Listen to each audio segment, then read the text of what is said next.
This article is about the Portuguese prince.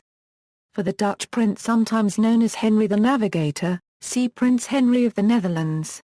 Infante Dom Henrique de Avis, Duke of Viseu, better known as Henry the Navigator, was an important figure in 15th-century Portuguese politics and in the early days of the Portuguese Empire. Through his administrative direction, he is regarded as the main initiator of what would be known as the Age of Discoveries. Henry was the fifth child of the Portuguese King John I and responsible for the early development of Portuguese exploration and maritime trade with other continents through the systematic exploration of Western Africa, the islands of the Atlantic Ocean, and the search for new routes. King John I was the founder of the House of Avis. Henry encouraged his father to conquer Ceuta, the Muslim port on the North African coast across the Straits of Gibraltar from the Iberian Peninsula. He learned of the opportunities from the Saharan trade routes that terminated there, and became fascinated with Africa in general. He was most intrigued by the Christian legend of Prester John and the expansion of Portuguese trade. Henry is regarded as the patron of Portuguese exploration. Early life. Henry was the third son born to King John I and his wife Philippa, sister of King Henry IV of England. He was baptized in Porto, and may have been born there, probably when the royal couple was living in the city's Old Mint, now called Casa do Infante, or in the region nearby. Another possibility is that he was born at monastery of Lee Section A do Bailio, in Lee Section da Palmeira, during the same residential passage of the royal couple in the city of Porto and in the near region. Henry was 21 when he, his father and brothers captured the Moorish port of Ceuta in northern Morocco, that had long been a base for Barbary pirates who raided the Portuguese coast, depopulating villages by capturing their inhabitants to be sold in the African slave market. Following this success, Henry started to explore the coast of Africa, most of which was unknown to Europeans. His objectives included finding the source of the West African gold trade in the legendary Christian kingdom of Prester John, and stopping the pirate attacks on the Portuguese coast. At that time the ships of the Mediterranean were too slow and too heavy to make these voyages.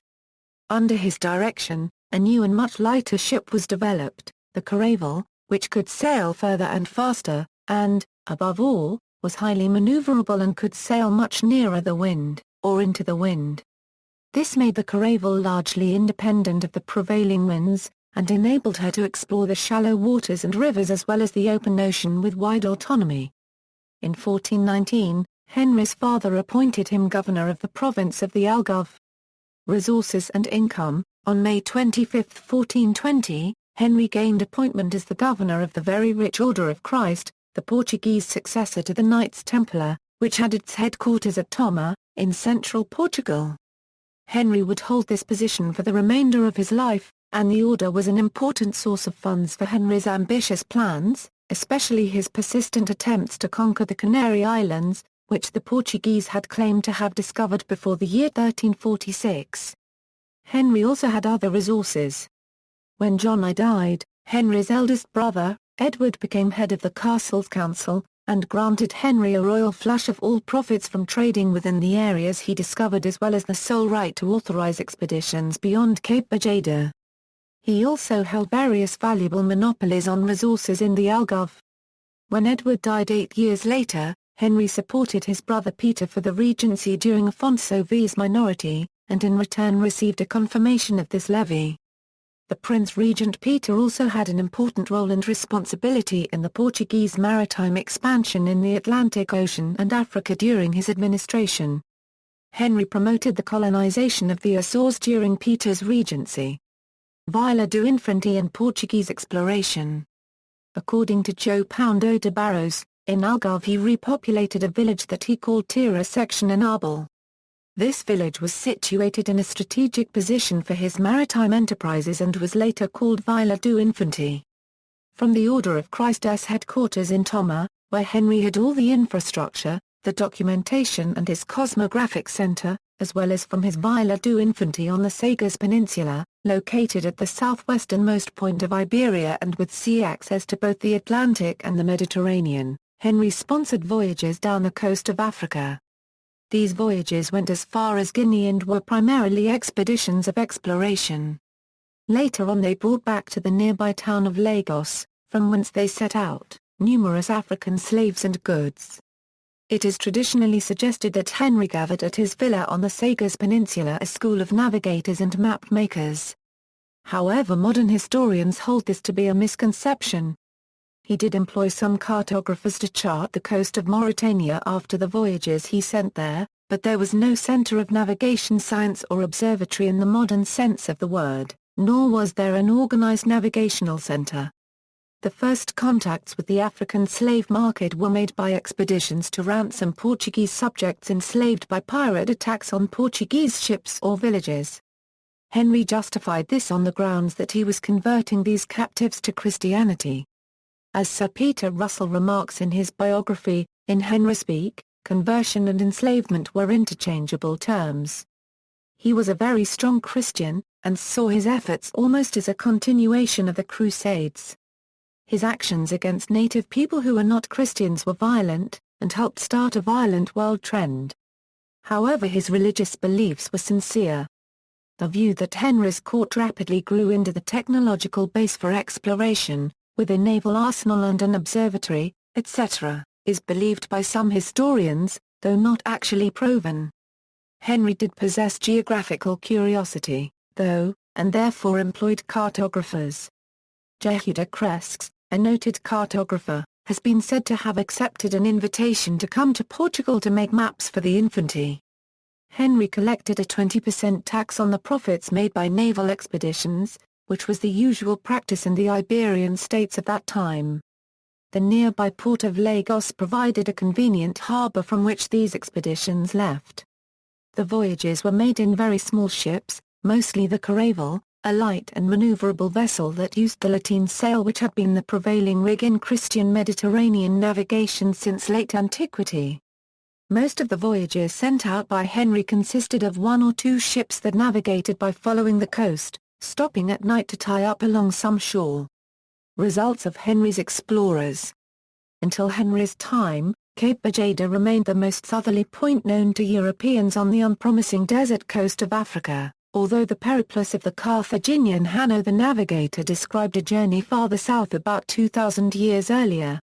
As a second fruit of this work, Joe Pound Ogona section Alves Zorco, Bartolomeu Perestrello and Trista Pound o Vaz Teixeira rediscovered the Madeira Islands in 1420, and at Henry's instigation Portuguese settlers colonized the islands. In 1427, one of Henry's navigators, probably Gona section Aluvlo, discovered the Azores. Portugal soon colonized these islands in 1430. Gilleans, the commander of one of Henry's expeditions, became the first European known to pass Cape Bajada in 1434. During Prince Henry's time and after, the Portuguese navigators discovered and perfected the North Atlantic Volta do Mar. This was a major step in the history of navigation, when an understanding of winds in the age of sail was crucial to Atlantic navigation, from Africa and the open ocean to Europe, and enabling the main route between the New World and Europe in the North Atlantic, and future voyages of discovery. Understanding the Atlantic Gyre and the Volta do Mar enabled them to beat upwind to the Strait of Gibraltar and home, after navigating favorably to the south and southwest, towards the Canary Islands or the southwest. The pilots first had to sail far to the west counterintuitively, in the wrong direction, that is, farther from continental Portugal, then for northeast, to the area around the Azores Islands, and to east in order to catch usable following winds, and return to Europe. Christopher Columbus would use it on his transatlantic voyages.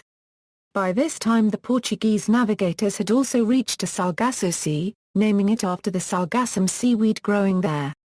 Henry also continued his involvement in events closer to home. In 1431 he donated houses for the Estudo Geral to reunite all the sciences grammar, logic, rhetoric, arithmetic, music and astronomy into what would later become the University of Lisbon. For other subjects like medicine or philosophy, he ordered that each room should be decorated according to each subject that was being taught. He functioned as a primary organizer of the Portuguese expedition to Tangier in 1437. This proved a disastrous failure. Henry's younger brother Ferdinand was given as a hostage to guarantee that the Portuguese would fulfill the terms of the peace agreement that had been made with Allah ben Allah. The Archbishop of Braga and the Count of Ariolos refused to approve the terms in the reunion of the Portuguese Cortes, thus condemning Ferdinand to remain in miserable captivity until his death 6 years later. For most of his last 23 years, Henry concentrated on his maritime activities, or on Portuguese court politics. Using the new ship type, the expeditions then pushed onwards. Nuno Tristapando and Antipão Gonas section Alves reached Cape Blanco in 1441. The Portuguese sighted the Bay of Arguin in 1443 and built an important fort there around the year 1448. Nes Dias soon came across the Senegal River and rounded the peninsula of Cap Vert in 1444. By this stage the explorers had passed the southern boundary of the desert, and from then on Henry had one of his wishes fulfilled. The Portuguese had circumvented the Muslim land-based trade routes across the western Sahara Desert, and slaves and gold began arriving in Portugal. By 1452, the influx of gold permitted the minting of Portugal's first gold cruzado coins. A cruzado was equal to 400 reis at the time. From 1444 to 1446, as many as 40 vessels sailed from Lagos on Henry's behalf, and the first private mercantile expeditions began. Alvise Cadamosto explored the Atlantic coast of Africa and discovered several islands of the Cape Verde archipelago between 1455 and 1456. In his first voyage, which started on March 22, 1455, he visited the Madeira Islands and the Canary Islands. On the second voyage, in 1456, Cadamosto became the first European to reach the Cape Verde Islands. Anticube Nionali later claimed the credit. By 1462, the Portuguese had explored the coast of Africa as far as the present-day nation Sierra Leone. 28 years later, Bartholomew Dias proved that Africa could be circumnavigated when he reached the southern tip of the continent, now known as the Cape of Good Hope. In 1498, Vasco da Gama became the first European sailor to reach India by sea. Origin of the Navigator nickname: no one used the nickname Navigator to refer to Prince Henry during his lifetime or in the following 3 centuries. The term was coined by 2 19th-century German historians, Heinrich Schaeffer and Gustav de Vere.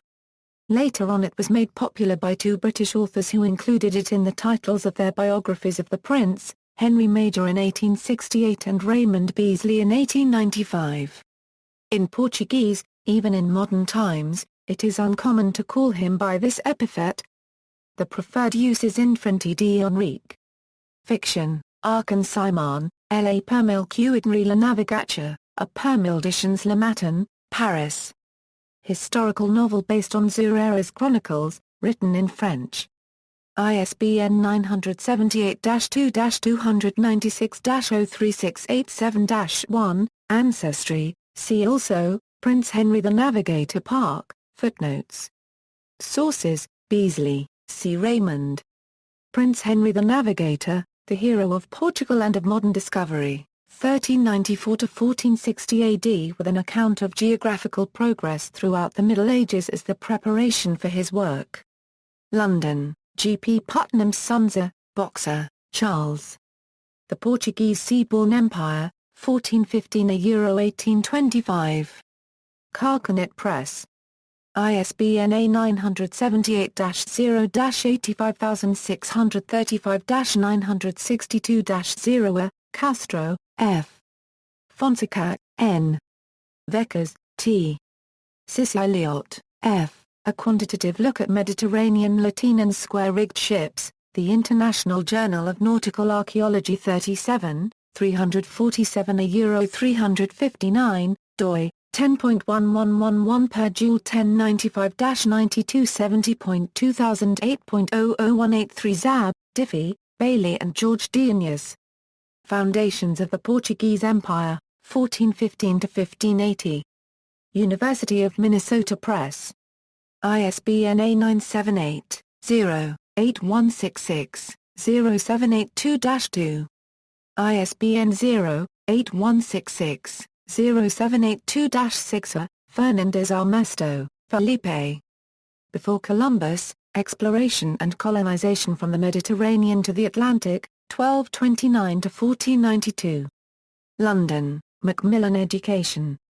ISBN A0-333-40383-5. Major, Richard Henry.